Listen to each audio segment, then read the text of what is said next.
ఒక్కసారి ఇది విను. 2024కి మన ప్రపంచం మొత్తం కలిసి 315 ట్రిలియన్ డెప్ట్ లో పడిపోయింది. ఇది ఏంటి అంటే మన ప్లానెట్ ఎకానమిక్ అవుట్పుట్ కి ఆల్మోస్ట్ 3 times.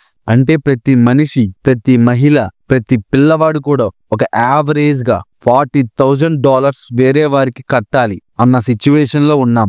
డెప్ట్ ని కరెక్ట్ గా అర్థం చేయడానికి పాపులేషన్ తో కంపేర్ చేయాలి. ఎగ్జాంపుల్, ఒక దేశానికి 1 trillion డెప్ట్ ఉంది అనుకోండి, కానీ పాపులేషన్ 100 crore ఉంటే యావరేజ్ డెప్ట్ పర్ పర్సన్ $1,000 అవుతుంది. మరి ఒక స్మాల్ కంట్రీకి $10 billion డెప్ట్ ఉంటే కానీ పాపులేషన్ ఓన్లీ 10 lakhs ఉంటే యావరేజ్ డెప్ట్ పర్ పర్సన్ $10,000 అవుతుంది. అంటే డెప్ట్ అమౌంట్ కంటే పర్ హెడ్ బర్డెన్ ఎక్కువ ఇంపార్టెంట్. కానీ ఇక్కడ రియల్ షాకింగ్ పార్ట్ ఏంటి అంటే ఇది జస్ట్ నెంబర్స్ కాదు. ఈ డెప్ట్ క్రైసిస్ కంట్రీస్ ని మారుస్తుంది, కొన్ని గవర్నమెంట్స్ ని డౌన్ చేస్తుంది, billions of people future fate ని డిసైడ్ చేస్తుంది. సో ఈ రోజు మనం డీప్ గా డైవ్ చేద్దాం. ఈ డెప్ట్ సిస్టమ్ ఎవరు క్రియేట్ చేశారు, ఎలా మన వరల్డ్ ఈ స్టేజ్ కి వచ్చింది, మరి మోస్ట్ ఇంపార్టెంట్ గా ఇది మీ ఫ్యూచర్ కి ఏంటి మీనింగ్. డెప్ట్ యొక్క ancient roots.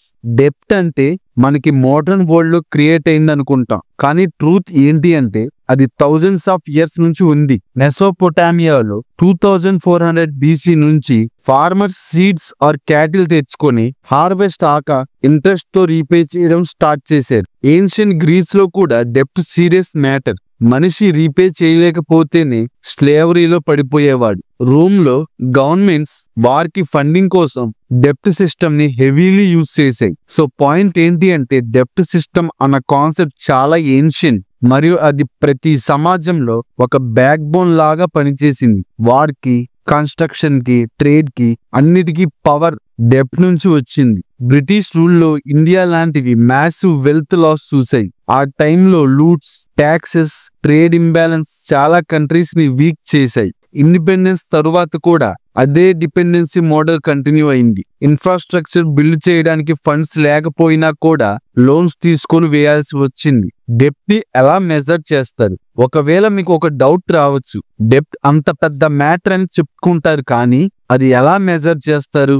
Just money count చేసి చెప్తారా, లేదా ఎలా అని? వరల్డ్ బ్యాంక్, IMF, OECD లాంటివి అన్ని ఒక మెజర్మెంట్ సిస్టమ్ యూజ్ చేస్తాయి. కంట్రీస్ కి ఉన్న GDP టు డెప్ట్ రేషియో అనే మెజర్ చాలా ఇంపార్టెంట్. అంటే ఒక కంట్రీ ఎర్న్ చేసిన టోటల్ ఎకానమిక్ అవుట్పుట్ తో కంపేర్ చేస్తే వాళ్ళ డెప్ట్ ఎంత ఉంది అని అర్థమవుతుంది. ఎగ్జాంపుల్ చూద్దాం. ఒక కంట్రీకి GDP $1 trillion ఉంది, డెప్ట్ $500 billion ఉంది. అంటే రేషియో 50%. కానీ సేమ్ జీడిపికి డెప్ట్ 2 trillion అయితే రేషియో 200% అవుతుంది. అది ఆ కంట్రీకి dangerous signal. So bottom line ఏంటి అంటే డెప్ట్ ని జస్ట్ నెంబర్ తో కాదు, జీడిపితో కంపేర్ చేస్తే రియల్ పిక్చర్ క్లియర్ గా కనిపిస్తుంది. ఇప్పుడు ఒకసారి మనం చూద్దాం ఎవరు వరల్డ్ లో బిగ్గెస్ట్ డెప్ట్ హోల్డర్స్ అని. United states world's richest country అని చెప్పొచ్చు, కానీ at the same time world's biggest డెప్టర్ కూడా. ట్రిలియన్స్ ఆఫ్ డాలర్స్ లో డెప్ట్ ఉంది. జపాన్ వాళ్ళ జీడిపి టు డెప్ట్ రేషియో షాకింగ్ గా 250% కి పైకి ఉంది. అంటే వాళ్ళ ఎకానమీకి మించిన డెప్ట్ ఉంది. చైనా ఎక్కువగా ఇన్ఫ్రాస్ట్రక్చర్, అర్బన్ డెవలప్మెంట్ మరియు ఫారెన్ ఇన్వెస్ట్మెంట్స్ కి మనీ తీసుకొని డెప్ట్ హ్యూజ్ గా పెంచుకుంటుంది. ఇండియా మన కంట్రీ కూడా చాలా డెప్ట్ తో రన్ అవుతుంది, కానీ రేషియో మేనేజబుల్ గా 85 to 90% దగ్గర ఉంది. సో క్లియర్ గా చూస్తే డెవలప్డ్ కంట్రీస్ కూడా డెప్ట్ ఫ్రీ కాదు. ఇన్ఫాక్ట్ వాళ్ళకే హైయెస్ట్ డెప్ట్స్ ఉన్నాయి. డెప్ట్ యొక్క కాన్సిక్వెన్సెస్. డెప్ట్ అనే కాన్సెప్ట్ ఒక నైఫ్ లాంటిది. కరెక్ట్ గా యూజ్ చేస్తే మంచి, రాంగ్ గా యూజ్ చేస్తే డేంజర్. మరి కాన్సిక్వెన్సెస్ ఏంటో చూద్దాం. Interest burden. ఇమాజిన్ చేయండి, ఒక కంట్రీ $trillions లోన్ తీసుకుంది. Every year lakhs of crores payments interest కే పోతాయి. రిజల్ట్ ఏంటి? డెవలప్మెంట్ ప్రాజెక్ట్స్ కి ఉన్న money already loan EMI repay చేయడానికి సాక్రిఫైస్ అవుతుంది. Inflation and currency value. Excessive borrowing వల్ల కరెన్సీ వాల్యూ డౌన్ అవుతుంది. కరెన్సీ వీక్ అయితే ఇంపార్టెంట్ ఐటమ్స్ కాస్ట్లీ అవుతాయి. ఇన్ఫ్లేషన్ పెరిగిపోతుంది. Economic dependence. డెప్ట్ తీసుకున్న కంట్రీకి లెండర్స్ మీద డిపెండెన్స్ పెరిగిపోతుంది. ఎగ్జాంపుల్, IMF నుండి లోన్ తీసుకుంటే కండిషన్స్ ఫాలో చేయాలి అండ్ IMF ట్యాక్స్ సిస్టమ్ మార్చాలి, సబ్సిడీస్ కట్ చేయాలి అని ప్రెజర్ వస్తుంది ఆ కంట్రీ మీద. అలాగే పొలిటికల్ ఇన్స్టెబిలిటీ. డెప్ట్ బర్డెన్ ఎక్కువైన కంట్రీస్ లో గవర్నమెంట్స్ ఫాల్ అయ్యాయి. పీపుల్ యాంగ్రీ అయిపోయి స్ట్రీట్స్ లో ప్రొటెస్ట్ స్టార్ట్ చేస్తారు. శ్రీలంక ఎగ్జాంపుల్ రీసెంట్ గా మనం చూసాం. అలాగే నేపాల్ కూడా. సో కంక్లూషన్ ఏంటి అంటే డెప్ట్ అన్నది ఒక నెసెసరీ ఈవిల్. యూజ్ చేస్తే డెవలప్మెంట్ జరుగుతుంది, ఓవర్ యూజ్ చేస్తే కొలాప్స్ కూడా అవుతుంది. రీసెంట్ గా గ్లోబల్ డెప్ట్ క్రైసిస్ ఎలా ఉన్నాయో చూద్దాం. 2020 నుండి వరల్డ్ లో డెప్ట్ లెవెల్స్ రాకెట్ స్పీడ్ లో పెరిగాయి. ఎందుకు? COVID-19 పాండమిక్ వల్ల గవర్నమెంట్ $1 ట్రిలియన్ స్పెండ్ చేశాయి. Stimulus packages, free health care, vaccines అని మనీ తీసుకొని ఫండ్ చేశారు. ఉక్రెయిన్ వార్ వల్ల ఎనర్జీ కాస్ట్, డిఫెన్స్ స్పెండ్ పెరిగాయి. కంట్రీస్ మోర్ లోన్స్ తీసుకొని ఎకానమీ రన్ చేస్తున్నాయి. Rising interest rates. US Federal Reserve rates పెంచడం వల్ల ఎగ్జిస్టింగ్ లోన్స్ రీపే చేయడానికి ఇంకా కష్టమైంది. రిజల్ట్ 2024 కి వరల్డ్ టోటల్ డెప్ట్ $315 ట్రిలియన్ కి పైకి వెళ్ళింది. ఇది ఒక హిస్టారికల్ హై.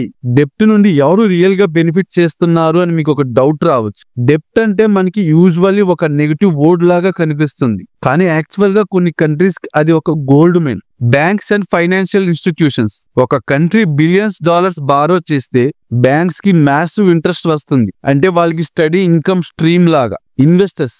గవర్నమెంట్ బాండ్స్ లో ఇన్వెస్ట్ చేసిన వాళ్ళకి రెగ్యులర్ ఇంట్రెస్ట్ పేమెంట్స్ వస్తాయి. సేఫ్ ఇన్కమ్ లాగా ట్రీట్ చేస్తారు. Powerful countries. For example US treasury bonds లో చైనా $బిలియన్స్ ఇన్వెస్ట్ చేసింది, అంటే US కి మనీ ఇచ్చి పవర్ హోల్డ్ చేసింది. సో సింపుల్ గా చెప్పాలంటే మనం డెప్ట్ బర్డెన్ అని మాట్లాడుకుంటే కొన్ని కంట్రీస్ అండ్ ఇన్స్టిట్యూషన్ యాక్చువల్ గా డెప్ట్ బిజినెస్ లో ప్రాఫిట్ స్కూప్ చేస్తున్నాయి. ఒకవేళ డెప్ట్ ట్యాప్ అనే వర్డ్ వింటుంటే ఎక్కడ ఎక్కువ ఎఫెక్ట్ అవుతుంది? African countries. ఇన్ఫ్రాస్ట్రక్చర్ కోసం చైనా నుండి లోన్స్ తీసుకుని రీపే చేయలేక పోర్ట్స్ అండ్ రీసోర్సెస్ వదులుకొని డెప్ట్ ట్రాప్ లో పడిపోయాయి. శ్రీలంక. హంబన్టోటా పోర్టుని 99 ఇయర్స్ లీజ్ కి చైనాకి ఇచ్చి రీపే చేయలేక ట్రాప్ లో పడింది. అలాగే పాకిస్తాన్. IMF దగ్గర నుండి, చైనా దగ్గర నుండి, USA దగ్గర నుంచి భారీ మొత్తం అప్పులు తీసుకొని ఇప్పుడు ఆ ట్యాక్సెస్ కట్టుకోవడానికి మనీ సరిపోతుంది. రీసెంట్ డెవలప్మెంట్స్ ఏమీ చేయలేకపోతుంది పాకిస్తాన్. అలాగే మన కంట్రీ సిచ్యువేషన్ మేనేజబుల్ గా ఉంది, కానీ ఎక్స్టర్నల్ డెప్ట్ పెరుగుతోంది. ఇన్ఫ్రాస్ట్రక్చర్ అండ్ డెవలప్మెంట్ కి లోన్స్ తెచ్చుకుంటున్నాం, కానీ రేషియోస్ సేఫ్ జోన్ లో ఉంది. ఇండియాకి డెప్ట్ పెరిగినా కంపేర్ చేస్తున్నప్పుడు US జపాన్ లాగా డేంజరస్ సిచ్యువేషన్ కాదు. మన గ్రోత్ ఎక్కువ కాబట్టి మేనేజబుల్, కానీ ఇంట్రెస్ట్ బర్డెన్ పెరిగితే defence spending and welfare programmes కి కట్స్ వస్తాయి. సో లెసన్ ఏంటి అంటే డెప్ట్ తీసుకోవడం రాంగ్ కాదు, కానీ ఎక్సెసివ్ బారోయింగ్, రాంగ్ ప్రాజెక్ట్స్ లో యూజ్ చేయడం వల్ల కంట్రీ ఫ్యూచర్ జనరేషన్స్ కూడా రీపే చేయాలి అనే సిచ్యువేషన్ కి వెళ్తుంది. ఇప్పుడు క్వశ్చన్ ఏంటి అంటే ఫ్యూచర్ లో డెప్ట్ సిస్టమ్ ఎలా ఉంటుంది? ఎక్స్పర్ట్స్ చెప్తున్నారు డెప్ట్ అంత పెరిగిపోతుందంటే ఒక డేకి సస్టైనబుల్ కాదు. ఒక రీసెట్ ఆర్ రీఫార్మ్ కంపల్సరీగా వస్తుంది. Digital currencies, new trade systems మరియు గ్లోబల్ కోఆపరేషన్ తో కొత్త రూల్స్ క్రియేట్ చేయాల్సిన టైం వస్తుంది. మనకి ఇంపార్టెంట్ పాయింట్ ఏంటి అంటే ఈ గ్లోబల్ డెప్ట్ గేమ్స్ అన్ని మనకి డిస్టెన్స్ అనిపించిన ఎఫెక్ట్ డైరెక్ట్ గా మన లైఫ్ మీదనే ఉంటుంది. ఇంట్రెస్ట్ రేట్స్ పెరిగితే మన EMI కూడా పెరుగుతోంది. ఇన్ఫ్లేషన్ పెరిగితే petrol, vegetables, daily items costly అయిపోతాయి. గవర్నమెంట్స్ కి బర్డెన్ పెరిగితే జాబ్స్, సబ్సిడీస్ మరియు సర్వీసెస్ కట్ అవుతాయి. నేను చాలా వీడియోస్ లో చెప్పా, ఈ ఫ్రీ పథకాలు అనేవి కట్ చేస్తేనే మన కంట్రీకి చాలా ముఖ్యమని. ఫస్ట్ ఈ డెప్ట్స్ అనేవి క్లియర్ చేస్తే మన ఇండియా చాలా అంటే చాలా ఫాస్ట్ గా డెవలప్ అవుద్ది. ఈ free schemes important, like education, health, ఇలాంటివి ఇస్తే చాలా ఇంపార్టెంట్. సో బాటమ్ లైన్, డెప్ట్ సిస్టమ్ అంటే జస్ట్ పేపర్ మీద నెంబర్స్ కాదు, ఇది మన లైఫ్ స్టైల్, మన ఇన్కమ్ మరియు ఫ్యూచర్ డెసిషన్స్ ని షేప్ చేస్తుంది. ఈ ర్యాబిట్ హోల్ లో మనం చూసాం మెసోపోటామియా నుంచి స్టార్ట్ అయిన డెప్ట్ స్టోరీ 2024 కి $315 ట్రిలియన్ వరకు వచ్చింది. ఏన్షియంట్ ఫార్మర్స్ కి స్లేవరీ ప్రాబ్లం లాగా మోడర్న్స్ లో మనకి లోన్స్, EMIs, ట్యాక్సెస్ లాగా రిఫ్లెక్ట్ అవుతుంది. సో క్వశ్చన్, డెప్ట్ సిస్టమ్ మనకి సర్వ్ చేస్తుందా లేదా మనం డెప్ట్ సిస్టమ్స్ కి స్లేవ్స్ అయిపోయామా?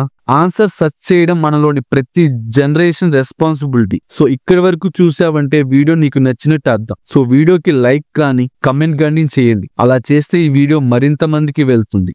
అలాగే సబ్స్క్రైబ్ చేసుకుని అస్సలు మర్చిపోవద్దు మిత్రమా. అందరూ జాగ్రత్తగా హెల్దీగా ఉండండి. నెక్స్ట్ వీడియోలో కలుద్దాం.